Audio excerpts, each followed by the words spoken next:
ధర్నా చౌక్లో ఈ రోజైతే బీజేపీ కార్యకర్తలే కావచ్చు, బీజేపీ సీనియర్ నేతలే కావచ్చు, బీజేపీ అధ్యక్షుల వారే కావచ్చు, మరి ఎందుకు ఈ రోజు ధర్నా చౌక్లో 42% రిజర్వేషన్ అని చెప్పేసి బీసీల కోసం కొట్లాడడం అయితే జరుగుతుంది?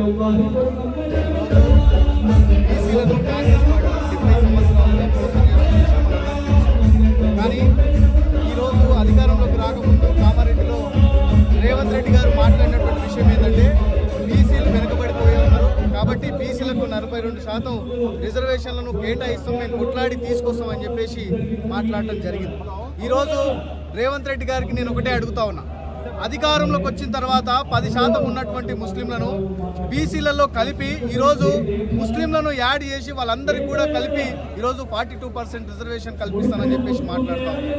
ఆ రోజు అధికారంలోకి వచ్చేటప్పుడు ఒక్క మాట బీజేపీ చేతిలో ఉన్నది, సుప్రీంకోర్టు చేతిలో ఉన్నది, లేకపోతే 9th షెడ్యూల్లో కలపాల్సినటువంటి అవసరం ఉంది, లేకపోతే ఆర్డినెన్స్ ద్వారా తీసుకొచ్చే తప్ప ఇక్కడ బీసీలకు రిజర్వేషన్ కల్పించేటటువంటి అవకాశం లేదు అనే విషయాన్ని ఆ రోజు రేవంత్ రెడ్డి ఎందుకు మాట్లాడలేడు అని చెప్పేసి నేను చెప్తా ఉన్నాను. ఈరోజు స్థానిక ఎలక్షన్లో ఈరోజు జెడ్పీటీసీ, ఎంపీటీసీ, సర్పంచ్ ఎలక్షన్లలో మేమేదో బీసీల కోసం కొట్లాడినాము, కాకపోతే అది సాధ్యం కాలేకపోయింది కాబట్టి మాకు బీసీల మీద ఎంతో ప్రేమ ఉందని చూపించుకోవడానికి ఈరోజు రేవంత్ రెడ్డి గారు కపట నాటకం ఆడుతున్నటువంటి పరిస్థితి. కాబట్టి దయచేసి మిత్రులారా, కాంగ్రెస్ పార్టీ చేస్తున్నటువంటి కుట్రలను మనందరం కూడా గమనించాల్సిన అవసరం ఉంది. ఈరోజు అన్నగారు ఇంతకుముందు ఒక మాట చెప్పిండు, భువనగిరిలో ఇంతకుముందు వెనకటికి చాలా మంది మాట్లాడుతూ ఉండ్రి.